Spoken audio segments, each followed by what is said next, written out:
Alors on disait tout à l'heure que les arts martiaux ne concernaient pas que l'Asie, mais on va en avoir la démonstration avec la canne de combat à mi-chemin entre les arts martiaux et l'escrime. La canne de combat était enseignée en France justement par des maîtres d'armes au XVIIIe siècle, un apprentissage obligatoire d'ailleurs pour les appelés du service militaire jusqu'en 1914. La canne de combat a été surtout utilisée pour l'autodéfense avant de devenir finalement au XXe siècle un sport à part entière qui s'est d'ailleurs rapproché de la boxe française au niveau en tout cas des instances dirigeantes.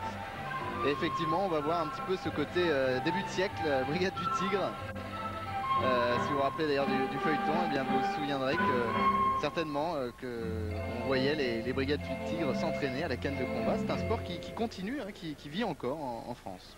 Il n'y a aucune raison qu'il ne vive plus, puisque c'est toute la tradition martiale occidentale en général et française en particulier, qui est une tradition extrêmement riche. On a toujours tendance à considérer les arts martiaux comme exclusivement orientaux, comme vous le disiez tout à l'heure, Jérôme, mais en fait, on est bien placé pour le savoir. En Occident, on a beaucoup fait la guerre, on s'est beaucoup battu, les rues n'étaient pas très sûres, et la boxe française, comme la canne, sont nées sur ce terrain-là. C'était très martial et très technique, comme on peut le voir là. Il y a beaucoup de vivacité et de précision. Et à Bercy, c'est Frédéric Morin qui est ce soir l'ambassadeur de la canne de combat, l'un des meilleurs spécialistes en France. On sait que tout pays confondu, toute tradition confondue, le bâton a toujours été une arme privilégiée pour le combat. Simplicité, sobriété et efficacité. Le bâton, donc la canne bien sûr, en l'occurrence. Un bâton fin et léger. Donc la vivacité, la précision, la vitesse du fouetté fait que cette arme est extrêmement redoutable en fait. Car la puissance d'impact est extrême. Et c'est l'art de l'esquive également. Hein. Pratiquer à ce niveau-là évidemment, ce sont des sportifs de haut niveau. Donc c'est la dimension sportive qu'on peut découvrir là, avec protection. Et il y a beaucoup d'esquives, effectivement.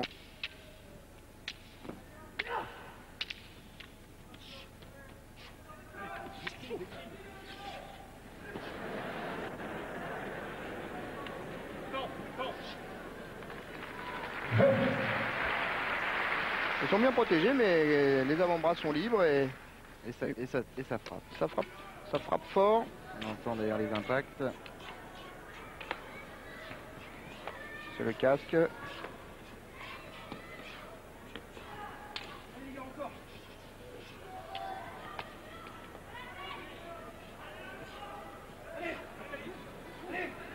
aussi c'est bien physique, hein. Ça bouge beaucoup.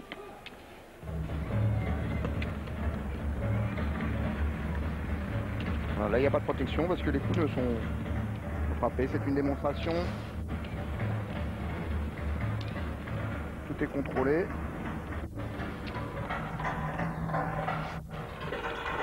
Ils prouvent d'ailleurs leur maîtrise parce que ça va vite.